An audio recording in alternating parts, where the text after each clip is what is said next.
Hello beautiful people, I'm Rishali and welcome back to my new vlog. So आधी आपण नाश्ता करून घेऊया, मग मी सांगते आपण कुठे चाललो. तो गार्लिक वाला आहे तुझा आहे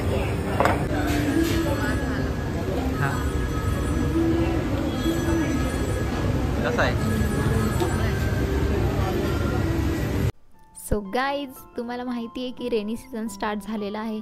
सो काही लोक गडांवरती फिरायला जाणार, काही लोक वॉटरफॉलवरती फिरायला जाणार.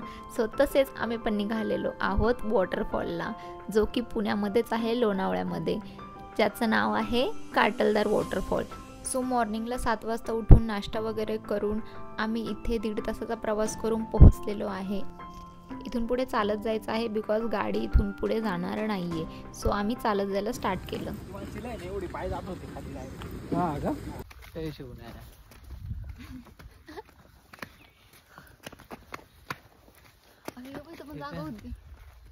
इथपर्यंत आली तर पाहिजे ना.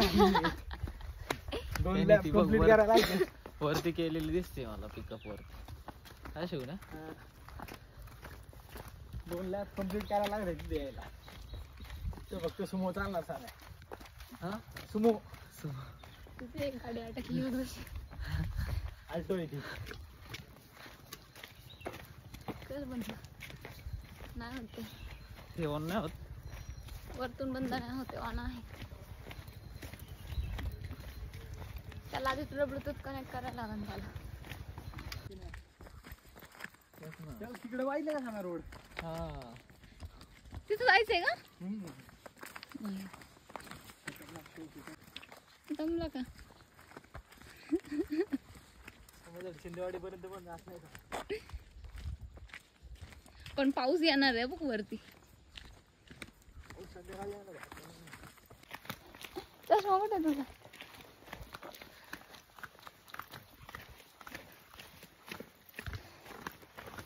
सांगता धबधबा कुठे बाबा म्हणले पाणी आहे त्याला. थोडा संभवते पाऊस नाही ना. पाऊस येतो किती लांब कातलदार ना. हा कातलदार 9 किलोमीटर आहे. खाली नाही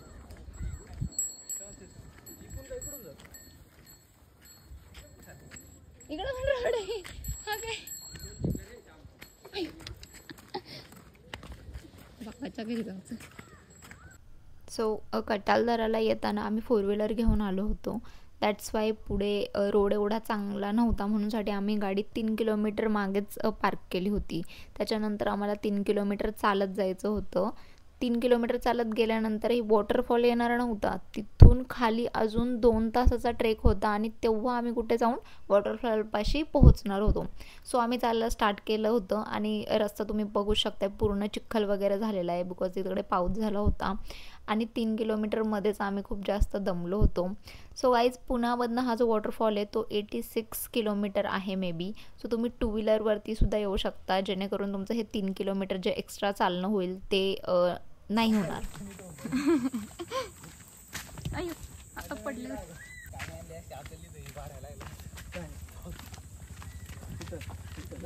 उभं आहे. बरं झालं नाही.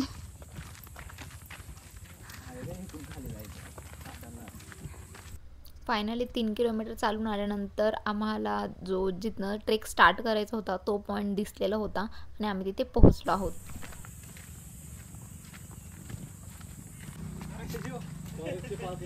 आता गाडी नाही आणली आम्ही. ए कॅश आहे का बघ माझ्या ह्याच्यात. धर ना. आहे था माझ्याकडे कॅश. कॅश माय का नाहीचे ऑनलाईन होत असलं करतो. नाही आहे कॅश. पर पर्सन 20 रुपीजचं तिकीट इथे तुम्हाला काढावं लागणार आहे. सो आम्ही तिघांचंही काढून घेतलं होतं.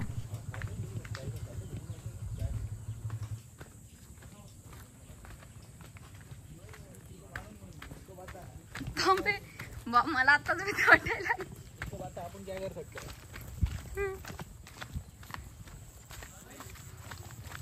येत आणि रोड सुचना, आपण तरी बेन्स पण नाही आणल्या.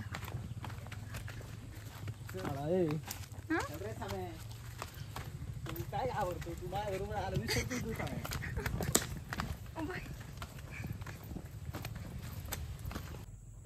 होतं 3 पेलो होतो मी एका दिवशी. झोपलोच नाही रातभर, मग जागाच होतो.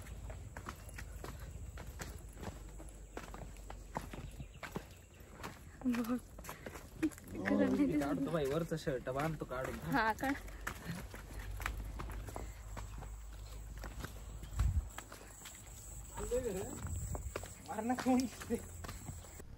जो मेन ट्रेक आहे जो 2 तासाचा ट्रेक आहे बिकॉज तिथे जे फॉरेस्ट ऑफिसर होते त्या लोकांनी आम्हाला सांगितलं की जायला तुम्हाला मे बी 2 तास लागतील आणि वरती यायला तुम्हाला लिटरली 3 तास लागतील बिकॉज वरती येताना पूर्ण चढ आहे, प्लेन सरफेस नाही आहे. सो मग आम्ही निघालो होतो. खूप जास्त ऊन होतं, मे बी आम्ही लिटरली 11 वाजता स्टार्ट केला असेल ट्रेकिंग करायला आणि खूप ऊन होतं म्हणूनसाठी पूर्ण स्वेटी पाय वगैरे झाले होते. सो तिथे मला पाणी भेटलं आणि मग मी पाय वगैरे वॉश केले. थोडंसं थंड थंड वाटत होतं एकदम. पाण्यात पाय टाकून मी बसले होते थोडा वेळ.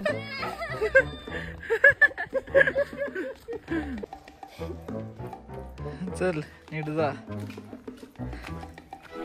मी जेव्हा एकटीच पुढे जात होते तेव्हा हे दोघंही मला मागून घाबरवत होते आणि मी घाबरतही होते बिकॉज पूर्ण जंगलमध्ये या ट्रेकमध्ये कोणच नव्हतं आणि आम्ही तिघंच होतो. सो त्याच्यामुळे मला अजून जास्त भीती वाटत होती. पण खूप जास्त सुंदर होते डोंगर वगैरे.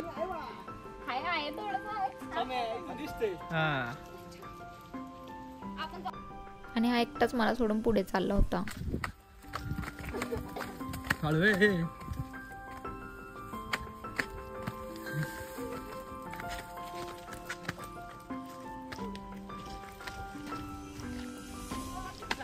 कोण जमली का? तर कापते.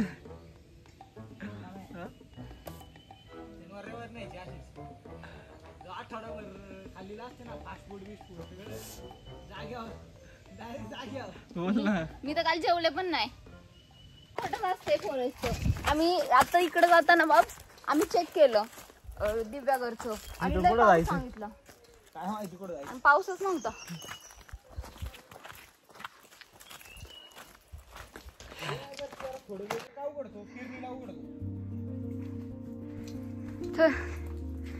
अजून 20 मिनिट.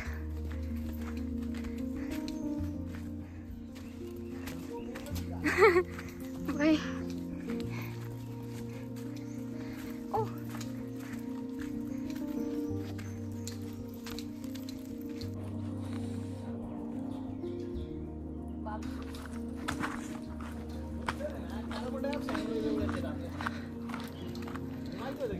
नाही.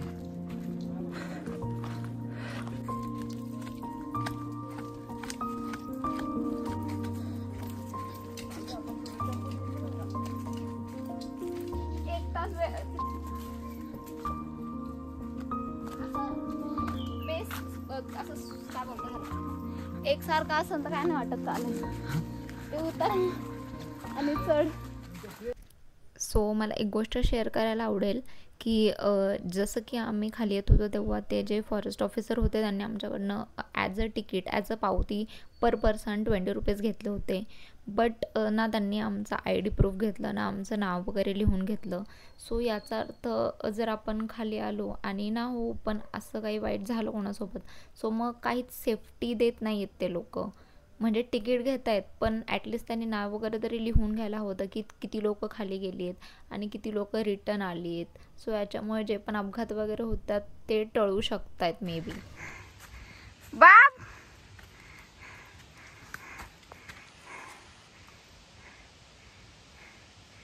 सी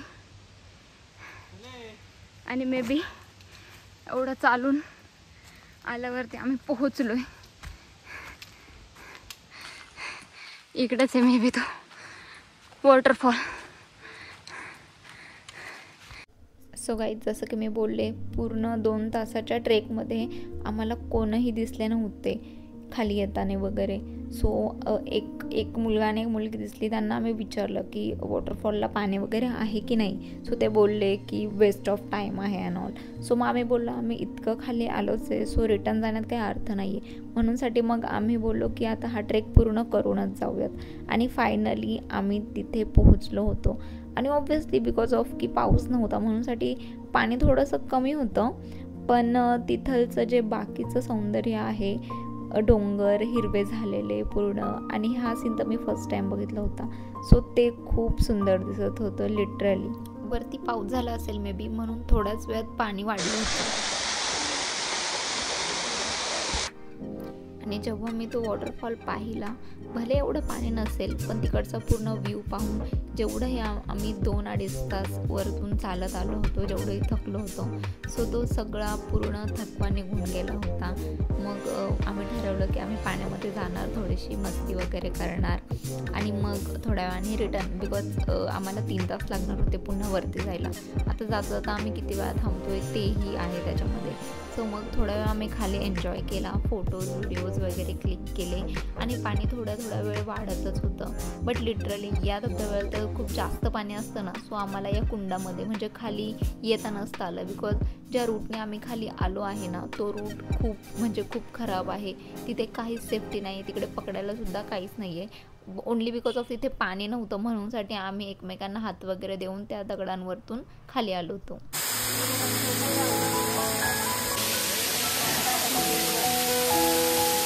तिथं जायचंय त्या दगडावर जायचंय.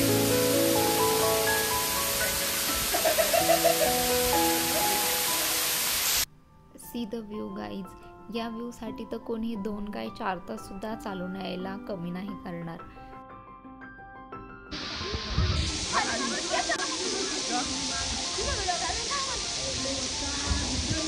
इकडे माझ्याकडे. सो नंतर थोड्या वेळाने हा मला पाण्यामध्ये घेऊन गेला होता.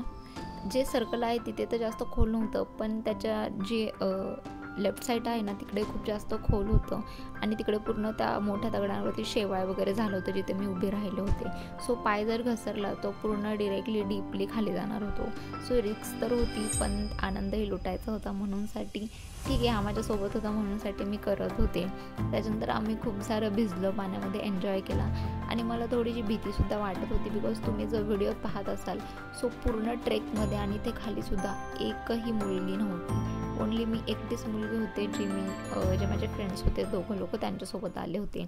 ॲज माय सजेशन मी सांगेल तर ॲटलिस्ट तुम्ही पूर्ण ग्रुपसोबत या, बिकॉज जसं की मी आधी सांगितलं की ते सेफ्टीसाठी काहीच नाही आहे. सो प्लीज एकतर 10-12 लोकांचा ग्रुप असेल तर या, 2-3 लोकांसोबत येऊ नका.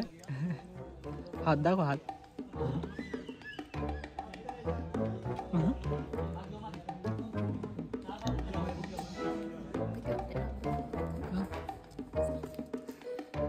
परत येणे नाही.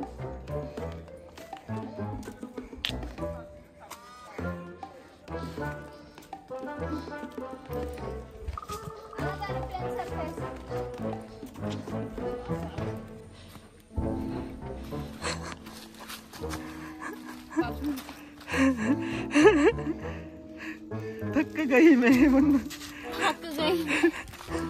थक गई. चला आलायचं. सो खाली खूप जास्त एन्जॉय केल्यानंतर 3 तास कसे बसे आम्ही चालत आलो आणि थोडासा पाऊस यायला स्टार्ट झाला होता. सो आम्ही पटपट पळत होतो, बिकॉज अगेन आम्हाला 3 किलोमीटर जायचं होतं जिकडे आम्ही गाडी पार्क केली होती आणि पाऊस यायला स्टार्ट झाला. व्हिडिओ चालू आहे ना. फायनली एवढा पाऊस आलाय आणि आम्ही गाडीत पोहोचलो. हवा उडवून राहिला,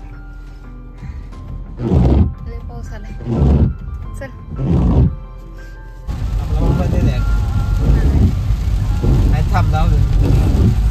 थँक गॉड की आम्ही लवकरात लवकर वरती आलो होतो, बिकॉज जसा रस्ता होता आणि जर आम्ही खाली असतो आणि पाऊस आला असताना सो वरती यायला लिटरली आम्हाला 5 ते 6 तास लागले असते, अन्यथा आम्ही येऊही शकलो नसतो बिकॉज ऑफ पाऊस. सो फायनली आम्ही लोणावळ्यामधून निघालो होतो आणि लोणावळ्यामध्ये आम्हाला खूप जास्त ट्रॅफिक लागलं होतं, पण ओन्ली ते एक 10 मिनिटासाठी एकच गाडी पकड. सी तुम्ही पाहू शकताय की किती जास्त ट्रॅफिक आहे आणि संडे आहे म्हणूनसाठी तर सगळे लोकच लोणावळ्यामध्ये पडीक असतात. सो मग नंतर आम्ही निघालो होतो आणि पाऊस त्या साईडला होता, पण आम्ही ज्या पुण्याच्या साईडला चाललो होतो तिकडे पाऊस नव्हता आणि आम्हाला लागली होती खूप जास्त भूक. सो मग आम्ही ठरवलं की जाता आम्ही काहीतरी खाणार. सो फायनली अगेन 2 तासाच्या ड्राईव्हनंतर आम्ही पुण्यामध्ये पोहोचलो आणि तिथेच आम्ही जेवायला गेलो होतो. सो मी घेतली होती पनीरची भाजी आणि रोटी आणि ह्या लोकांनी नॉनव्हेज घेतलं होतं. सो मग खूप जास्त भूक लागली होती, पूर्ण कॅलरी जेवढं आम्ही बर्न केल्यात, पूर्ण शरीर तर दुखतच होतं. सो जेवण केल्यावरती थोडंसं आम्हाला रिलॅक्स वाटलं होतं. जेवण झाल्यानंतर आम्ही बिल वगैरे पेमेंट केलं आणि मग अगेन निघालो, बिकॉज घरीसुद्धा जायचं होतं. आणि मग गाडी आम्ही दुसऱ्या साईडला पार्क केली होती, सो तिकडे आम्ही गेलो. मोबाईल लागत ट्रकला. सो मी थोडीशी मस्ती करत होते म्हणूनसाठी हा सारखा मला ओरडत होता. फायनली आम्ही गाडीमध्ये पोहोचलो होतो आणि निघालो होतो घरी.